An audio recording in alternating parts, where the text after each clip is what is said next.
प्रणाम, नमस्कार।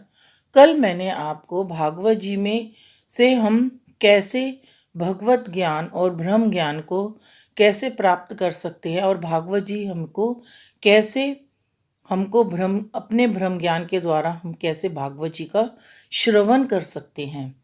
और जितना हम ब्रह्म ज्ञान के द्वारा भागवत जी को श्रवण करेंगे, भागवत जी का अध्ययन करेंगे, भागवत जी को ध्याएंगे, भागवत जी के एक एक शब्दों का मनन करेंगे, उसका चिंतन करेंगे, उसकी गूढ़ रहस्यता में जाएंगे, उसकी आध्यात्मिकता में जाएंगे, उसके चरित्रों की गहराई में जाएंगे, तो तभी हम भागवत जी को अच्छी तरीके से समझ पाएंगे।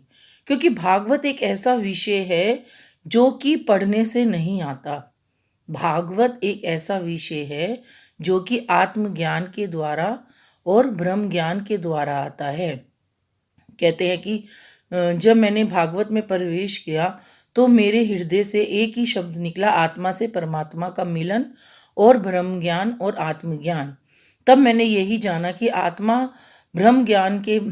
आत्मा से परमात्मा के मिलन के बाद हमारे हृदय में आत्मज्ञान होता है और आत्मज्ञान के द्वारा ही ब्रह्म ज्ञान हमें प्राप्त होता है, तो उसको ही ब्रह्म ज्ञान कहते हैं। हमारे नित्य जीवन में, हमारे दैनिक जीवन में जो भी हमारे आसपास जो भी हम भौतिक वस्तुएं होती हैं, हम नित्य उस आत्मज्ञान के द्वारा हम उस ब्रह्म ज्ञान को प्राप्त करते हैं। चाहे हम अपने रसोई में खाना ही बना रहे हैं तो भी हम उस खाना बनाने में जो भी हमारे को भौतिक साधनों की आवश्यकता होती है, हम उन भौतिक साधन हैं, जैसे हम सब्जी बना रहे हैं, जैसे अब हम दाल बना रहे हैं और हम दाल बनाते बनाते हमारे से हम जीरे का तड़का लगाते हैं दाल में, तो दाल में जीरे का तड़का जब हम लगाते हैं तो अगर जीरा काला हो जाता है तो दाल का रंग काला हो जाता है। एक जीरा दाल देखो पीली होती है और इतनी साफ सुथरी होती है। जैसे ही हम उसमें तड़का लगाते हैं, अगर तड़का अच्छा बना हुआ होता है तो दाल का रंग जो होता है वो बहुत खूबसूरत निखर के आता है, तो उसको खाने में मन करता है। अगर वही तड़का जीरा हमसे जल जाता है, काला हो जाता है और हम उस तड़के को दाल में डालते हैं तो वही दाल का रंग को काला कर देती है। ऐसे ही हमारा जीवन है। जब हम अच्छी अच्छी बातें श्रवण करते हैं, अच्छे विचारों को अपने जीवन में लाते हैं, तो हमारा जीवन शुद्ध विचारों वाला बनता है। और हमारे जैसे ही जीवन में गंदे विचार आने शुरू हो जाते हैं तो हमारा जो भी हमारे मन के विचार है वो वेशीले हो जाते हैं और अलग से हो जाते हैं।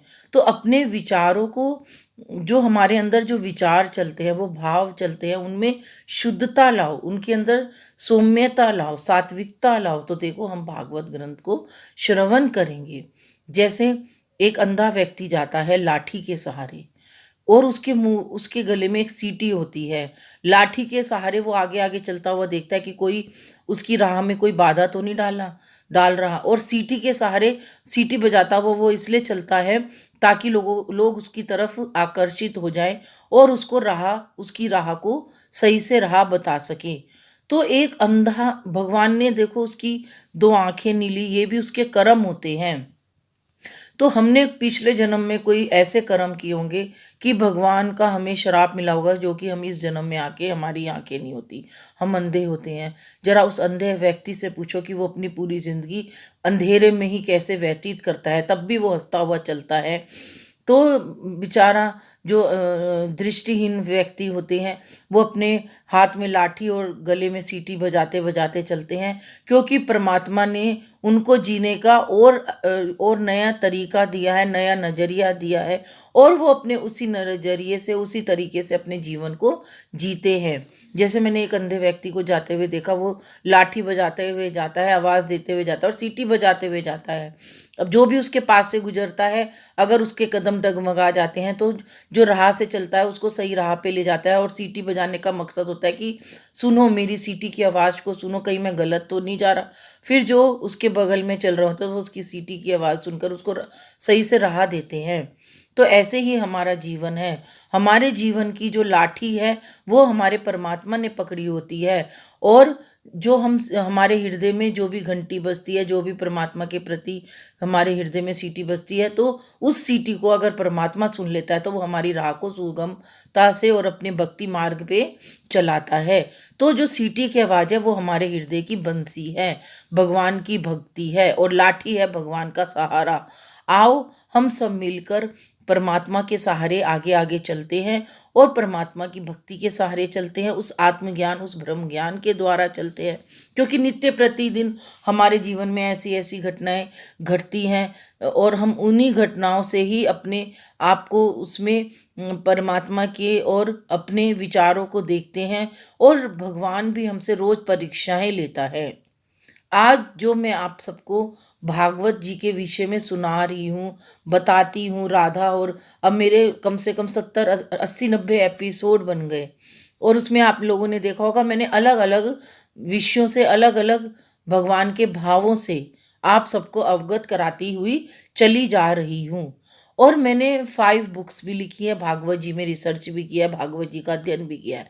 लेकिन आपने देखा होगा मेरे हाथ में कभी किताब नहीं होती, मेरे हाथ में सिर्फ एक मोबाइल फ़ोन होता है जिससे मैं अपनी वीडियो बनाती हूँ।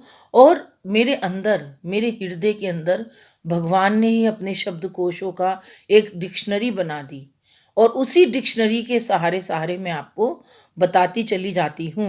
क्योंकि हमारे अंदर जो ज्ञान होता है, हमारे अंदर जो ब्रह्म ज्ञान होता है, हमारे अंदर की जो भक्ति होती है वो कभी मिटती नहीं है। आज मैं आपको जो भी तथ्य आपके सामने रखती हूँ, जो जो भी भगवान के तत्व हैं उनके विषय से आपको अवगत कराती हूँ, तो जितना मैं आपको अवगत कराती हूँ उतनी ही मैं गहराई में चली जाती हूँ और अंदर ही अंदर उस ज्ञान को प्राप्त करती जाती हूँ, उस गहराई को समझती चली जाती हूँ। और ये सब मुझे कहाँ से प्राप्त होता है? ये सिर्फ परमात्मा से प्राप्त होता है, उस आत्मज्ञान के द्वारा, उस ब्रह्म ज्ञान के द्वारा प्राप्त ही हो रहा है। आज जो मैं आपको बता रही हूँ वो एक ब्रह्म ज्ञान है। क्योंकि इस तत्व ज्ञान क्या है, तत्व क्या है, पेड़ पौधे और चारों तरफ हमारे जो जल है, वायु है, आकाश है, तारे हैं, पृथ्वी है, समुद्र है, पहाड़ है, ये सब तत्व हैं और इन्हीं तत्वों के सहारे हमारा जीवन चलता है। सोचो अगर ये तत्व ही नहीं होंगे, पेड़ पौधे ही नहीं होंगे तो हमें ऑक्सीजन कहाँ से मिलेगी? जल, नदियाँ नहीं होंगी तो हमें जल कहाँ से प्राप्त होगा? आकाश नहीं होगा, सूर्य चंद्रमा नहीं होंगे तो रात और दिन का हमें कैसे पता चलेगा? और सर्दी गर्मी नहीं होगी तो हमें सर्दी का आभास कैसे होगा, गर्मी का आभास कैसे होगा? तो परमात्मा ने हमें इस सृष्टि में लाया, लेकिन हमको कैसे जीना है वो उसने हमें वो सारे संसाधन हमारे लिए जुटाए। जब कहते हैं कि जब सृष्टि का उद्भव हुआ था तो पृथ्वी पर कोई भी संसाधन नहीं था। भगवान ने, परमात्मा ने जैसे जैसे इस सृष्टि का की उत्पत्ति आगे बढ़ाता गया वैसे ही सारे संसाधन को भी आगे आगे बढ़ाता चला गया। पहले जब बिजली नहीं थी तो लोग पत्थर रगड़ रगड़ कर आग को पत्थर रगड़ रगड़ कर आग को प्रज्वलित करते थे। पत्थरों के द्वारा रगड़ रगड़ कर वो आग जलाते थे और उससे अपना कार्य करते थे। पहले के लोग ये थोड़ा ना कि इतनी सारी चीज़ें खाते थे।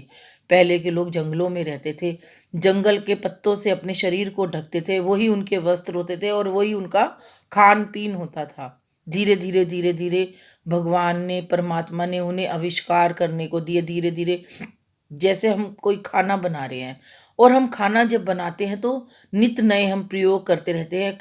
उसी रसोई से ही हम नित कुछ ना कुछ नई नई ऐसे खाने की वस्तुएं बनाते हैं ताकि हमारे अंदर एक खाना बनाने की एक जो हमारी एक न्यूनता होती है, एक एक हमारी जो भी कहते हैं एक हमारी परिपक्वता होती है, तो वो हम दर्शाते हैं।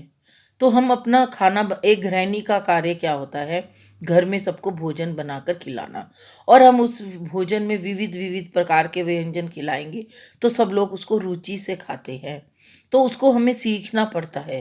तो जब आदि मानव था तब भगवान ने उनको पत्थर दिए तो उन्होंने 2 पत्थर से रगड़ रगड़ कर आग प्रज्वलित करी। फिर उन्होंने जंगल से सारे पेड़ पत्तों को इकट्ठा किया, उस जो पत्थर से रगड़ने से जो भी आग निकलती तो उस पत्थर से किया। फिर धीरे धीरे उन्होंने खाना बनाना सीखा, रोटी बनानी सीखी। जैसे जैसे संसाधन बढ़ते गए वैसे वैसे उन्होंने अपना जो भी जीवन है उसको आगे बढ़ाते चले गए। और फिर धीरे धीरे आज इस कलयुग में देखो हमारे पास इतने सारे संसाधन हैं, इतने सारे साधन हैं, हम नए नए तरीकों से अपने जीवन को यापन करते हैं। सोचो वो वाला जीवन कैसा था जब इंसान जंगलों में रहता था, जंगली फल खाता था, जंगली जंगली पत्तों से अपने शरीर को ढकता था, और उसको ये भी नहीं मालूम था माया क्या है। और सृष्टि में हम आए हैं तो सिर्फ वो अपना जीवन जीता था। धीरे धीरे मानव ने आविष्कार करता चला गया, और हमारे लिए आज हम इस कलयुग में जहाँ हम अब खड़े हैं, तो हमारे पास बहुत साधन हैं, और इन साधनों के द्वारा ही हम अपना जीवन यापन करते हैं। और ये साधन हमारे लिए किसने जुटाए? हमारे पिता ने, हमारे परमात्मा ने। तो हमें हर पल उस परमात्मा का शुक्रिया अदा करना चाहिए कि हे परमात्मा, आज तूने हमें इस जीवन में इतने साधन दिए, इतने संसाधन दिए, इतना हमको जीने की राह दिखाई। तो आज हम जो भी जी रहे हैं वो परमात्मा के द्वारा जी रहे हैं, परमात्मा की दी हुई उस उपभोग की वस्तुओं के द्वारा जी रहे हैं। हमारे पास में कुछ नहीं है, हमारा तो सिर्फ एक परमपिता परमात्मा है, और हम जो जीवन जीते हैं वो पिछले जन्मों के कर्मों के अनुसार जीते हैं। तो कर्म ही सर्वोपरि है हमारे जीवन को आगे बढ़ाने का लिए, और भाग्य और किस्मत ये सब ही हमारे साथ साथ चलती है। तो आज के लिए इतना ही। आगे मैं आपको ब्रह्म ज्ञान और आत्मज्ञान के विषय से और आगे जाके अवगत कराऊंगी, क्योंकि ये जो आगे का जो एपिसोड बनता है, आगे मुझे आपको क्या बताना है, वो लास्ट में जो भी मैं बोलती हूँ शब्द, उस एक शब्द से ही मेरे को आगे के एपिसोड की अवधारणा मिल जाती है। तो कहते हैं ना, सीढ़ी दर सीढ़ी, सीढ़ी दर सीढ़ी, ऐसे ही हम भी ब्रह्म ज्ञान के द्वारा अपने आगे आगे आगे आगे बढ़ते चले जाएंगे, तो हम परमात्मा को भी पाते चले जाएंगे। आज मेरा भी यही उद्देश्य है कि मैं एक गृहस्थ जीवन में सरल तरीके से आप सबको भी ब्रह्म ज्ञान में प्रवेश कैसे करना चाहिए वो मैं सिखाना चाहती हूँ, और मेरा यही उद्देश्य है कि मैं आपको वही सब चीज़ें सिखाऊं। तो आज के लिए इतना ही। आगे के एपिसोड में मैं आपको और तत्व ज्ञान और ब्रह्म ज्ञान रूपी तत्वों के विषय से अवगत करवाना चाहूँगी। प्रणाम। राधे राधे।